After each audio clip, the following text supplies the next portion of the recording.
Hello दोस्तों, स्वागत है आपका एक नए क्लास में। कई लोगों की दिक्कतें और कई लोगों की कंफ्यूजन, कोई भी कंफ्यूजन हो आप नीचे कमेंट करके बताया करिए, उसे हम सॉल्व करने की कोशिश करते हैं। ठीक है सर। कंफ्यूजन ये थी कि कुछ लोग बोले सर हम महाराजा यूनिवर्सिटी से जो है बीएससी कर रहे हैं, ध्यान से सुनिएगा। कुछ लोग बोले हम कानपुर यूनिवर्सिटी से कर रहे हैं, कुछ बोले हम एमजेपीआरयू से कर रहे हैं, कुछ बोले हम आगरा यूनिवर्सिटी से कर रहे हैं, कुछ बोले हम लखनऊ यूनिवर्सिटी से कर रहे हैं। अब दिक्कत यह है कि सर जी ये जो क्लास चल रहा है या क्लास हम नहीं भी पढ़ेंगे, हमें नहीं अच्छा लगे आपकी क्लास नहीं देखेंगे, लेकिन क्या हम किसी और मटेरियल से इन सब को मतलब इन सब का फायदा उठा सकते हैं? क्या हम पढ़ सकते हैं? तो उन सब की कंफ्यूजन को हम बिल्कुल डिटेल में समझाएंगे और कायदे से सारी कंफ्यूजन को दूर कर देंगे। ध्यान से समझिए। देखिए सबसे पहले देखिए दो तीन चीजों में फर्क आएगा। नंबर एक, पेपर का पैटर्न बदल सकता है। कैसे बदलेगा भाई हम समझाते हैं आपको। जैसे ऐसा सुनने में आता है कि जो कानपुर यूनिवर्सिटी का एक पेपर है वो ऑब्जेक्टिव होता है, यानी टिक मार्क वाला। ठीक, एमजेपीआरयू में कैसे होते हैं? लिखने वाले होते हैं। इस बार तो मल्टीपल भी नहीं आए थे, एक नंबर वाले क्वेश्चन आए थे या दो नंबर तीन नंबर वाले क्वेश्चन आए थे। कुल मिला के इस बार मल्टीपल भी नहीं आया एमजेपीआरयू वाले पेपर में। तो नंबर एक, पेपर पैटर्न में चेंज हो सकता है कि किसी के मतलब लॉन्ग आ रहे हैं, किसी के में मल्टीपल आ रहे हैं। सबसे पहले ये कंफ्यूजन दूर। ठीक, सिलेबस सेम है कि नहीं वो भी बता देंगे अभी। ठीक है।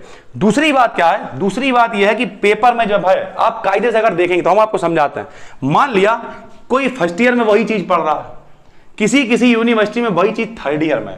जैसे यहां पर सेकेंड ईयर में एक पेपर है ऑप्टिक्स, ठीक है, जिसे लाइट बोलते हैं हम लोग।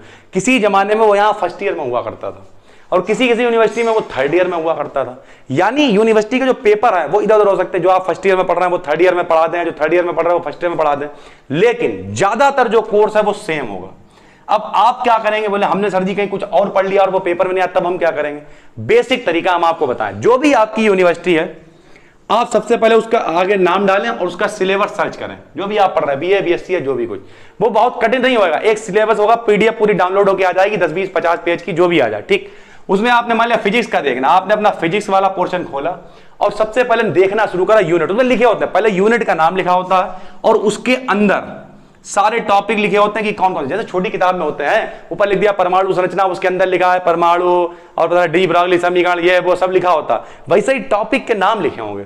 अब पेपर में कुछ लोग कहेंगे कि सर जी उससे क्या फायदा है? फायदा ये है, मान लिया अभी आप इससे पहले हमने एक क्लास पब्लिक किया है हाइड्रोजन बॉन्डिंग, ठीक है सर।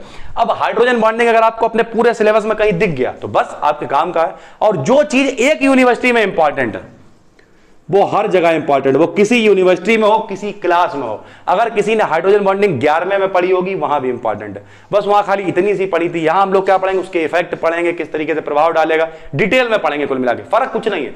11वें में पढ़ी तब भी इंपॉर्टेंट है, एमएससी में पढ़ोगे तब भी इंपॉर्टेंट, बीएससी में पढ़ रहे हो तब भी इंपॉर्टेंट है। यानी अगर कोई टॉपिक हमने कराया, यहां पे आपने अपना सिलेबस देखा, फटाफट ज्यादा करा 2-3 अगर आए पेज तो निकलवा लिए, उसमें देखा ये वाला टॉपिक हम पढ़ चुके हैं, अंडरलाइन कर लिया।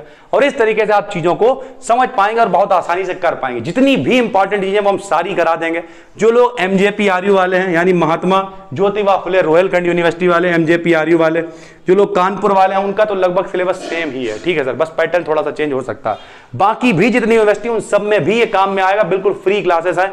नए हैं चैनल को सब्सक्राइब कर लीजिए और अभी भी कोई कंफ्यूजन है तो नीचे कमेंट करके जरूर बता दिया करिए। फिलहाल केवल एक ही दिक्कत, एक ही काम आपको करना है, अपने सिलेबस की पीडीएफ डाउनलोड कर लेना और डाउनलोड करने के बाद सिलेबस मिला लेना है कि ये जो सर ने पढ़ाया ये है नहीं है, है नहीं है।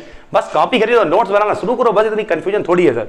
तो उम्मीद करते हैं पूरी बात समझ में आ गई होगी। नए हैं तो चैनल को सब्सक्राइब कर लीजिए और बहुत सारे चैनल फीचर्ड में लगे हुए हैं, बीडीकेड 11, 10, ठीक सारी चीजें, उन सब पे भी कंटेंट आपको मिलता रहता है। कोई आपका भाई वगैरह उसे भी आप बता सकते हो। और कोई दिक्कत है तो जिस नाम से चैनल है उसी नाम से एप्लीकेशन है, 1 to 1 बिल्कुल फ्री चैट सपोर्ट है, उस पर भी रिप्लाई हम करते हैं। ठीक है सर, उसे आप डाउनलोड कर लीजिए। हम मिलते हैं आपसे फिर, तब तक के लिए धन्यवाद।